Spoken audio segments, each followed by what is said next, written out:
Friends, how are you doing? Let's talk about SoFi. For a lot of what's going on right now with SoFi, I'm still very much in the same mindset of where I've been here, the past years, and even more so this year, the last few months, and the past weeks, days. So, obviously, Jerome talked today, and when he talked, he tanked the market here because he said very negative things, as we expect him to do at this point. But he brought up things that really concern a lot of issues in the market and things too. I do believe, you know, where do you start with this conversation? Right now, all we know is that we're supposed to get two more rate cuts, okay? One at the end of October, one at the beginning of December, supposedly. That's what they have told us. And if they do not hold true to that, it will undoubtedly taint the market. But what Jerome said too were things talking about the market was way too high. Literally said this. He talked about that, concerns with AI running out of room here. And, there's things that he said that kind of were very resembling what was said about the tech bubble, 20 some years ago when we had the first internet big bust and push with stocks in the market. Now, and people referred to a lot of stagflation, which he was hinting at. So with that, in tariff stuff starting to, inflation's, starting to kick in more here. So with all that said, this is where I think it is very important to invest in good companies. Make sure you're really going into the future stock market here with positive companies that are showing growth, showing good quarterlies, showing a very solid pathway to what is ever coming towards us here. Now, with that, I think obviously SoFi is one of those companies, 100%. Two, with that, I do see all that, and I am very prepared mentally, whatever happens here for, waves in the market, pushback, 100%. But I do think this is a different time. I think this is a different market. I think this is a different situation. Things to give proof to that for me alone, a little, person who is an investor in the market, who, has, a YouTube channel, yapping my gums here.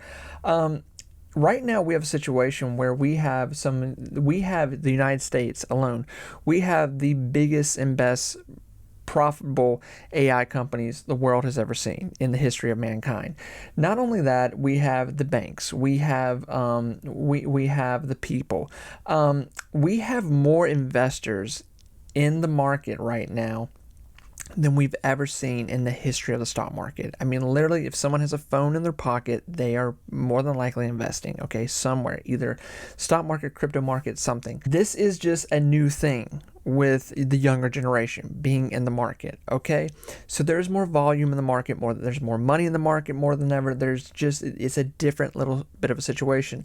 Not only that, two, we have this administration right now is spending trillions of money right now on tech stocks, security, defense, tech, the broad view of everything that comes with that. With that, as long as the Feds continue to do what they're doing and they push into these next two rate cuts, Jerome, and I'm not trying to paint over, bad patches on the wall right now. I'm very aware that you have to look at the problems on the wall here. But two, what I will say is that Jerome will be gone. He will be gone in May, regardless, whether you like him, don't like him. He will be gone in May, and we know Trump is going to put his boy in there. That is very press the button on rate cuts immediately. So, I trying to look into the future of what this market is, I still think a lot of what was said yesterday remains true today, even after Jerome Powell's talked here, that the market more than likely is going to continue, the S&P will continue to push up here. And with that, of course, there's going to be pullbacks in the market. This is why I'm like, if you need to take profits, take profits. When things run this hot, I think the majority of the right conversation is, especially if you're in things that you're not really sold into for the long term, take profits and just reallocate that money elsewhere into something else or back into this particular stock. So talking about SoFi particularly here, I like I said, SoFi has hit $30 here. We finally have hit $30. This is all-time high for SoFi, and this could continue here. So I'm looking for pullback in SoFi. I'm looking for more pullback. I'm looking for a pullback around like $27 to $26 at the most right now with SoFi. Now, if somebody's hearing that, they're going like, there's no way it's going to that. I understand that, but I do think what Jerome said here is going to shake some investors out of the market and make them, wait to get back in, or maybe take some more profit tomorrow. But what I can see coming here in the market is that at the last 2 weeks, week of October here, we're going to start doing quarterlies with all these stocks again, with all these companies. SoFi, right there with it. And then on top of that, we're supposed to get this next rate cut. So what we just went through last week into this week, we could be going right back into that conversation. So essentially, if something's going to be lost here, it's not that big of a deal. We're probably going to get all of it back and plus some here just weeks away. So that's why I'm saying, if people took profit today, even taking profit at $28, $29 per share on, this stock right now, we could see some profit taking here right now and just a slow climb back up into, can we start chipping away at $30 going up to, this next rate cut? And two, quarterly with SoFi, that undoubtedly should be another great quarterly for them. So, like I said, friends, we have to go on based on what we know. You can speculate all day about the market, and two, I'm very much, I think everyone should speculate. I believe that being a good investor is being a detective in the market and looking for problems, looking for opportunities. But right now, SoFi has proven business-wise to find a niche, and their bread and butter has been very proven to be sturdy here, pushing into revenue. So 30 has been achieved. I believe 35 can be achieved here very soon. And by Q3 here, we'll see where the market's at. I mean, the S&P can be very, still running where it's at, if not higher. But two, looking into next year, there's a lot of conversation of, next year could be a year where SoFi is releasing billion-dollar quarterlies. SoFi could be included into the S&P 500 next year. SoFi could be included to a lot of ETFs, things like this that will really just drive money into it even more so. I believe 2026 is going to be a huge year for SoFi, 100%. People love negative news in the market. They love drama. I love drama in the market, 100%.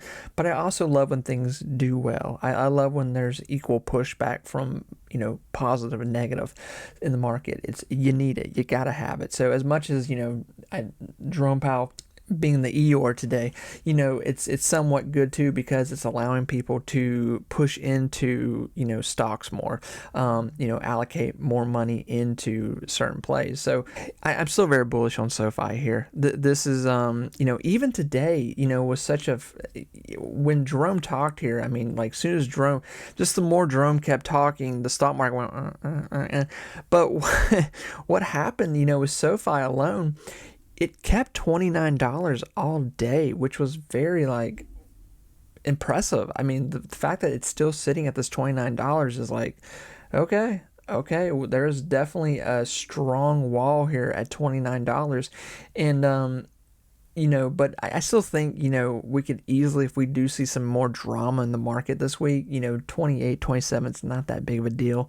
It will easily fill its way back up into this $30 position, but we'll see how the market reacts tomorrow. I'm very curious how this is going to happen, because the market, this is a hard market to read right now. We've got inflation tickering up here.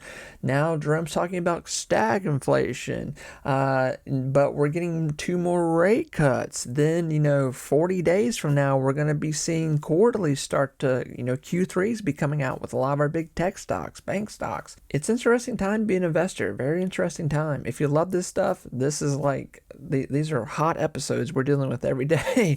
So, friends, I wish you all the best of luck with the market the rest of this week. Obviously, I'll be back here talking ASAP, but man, what a time to be an investor. What a time.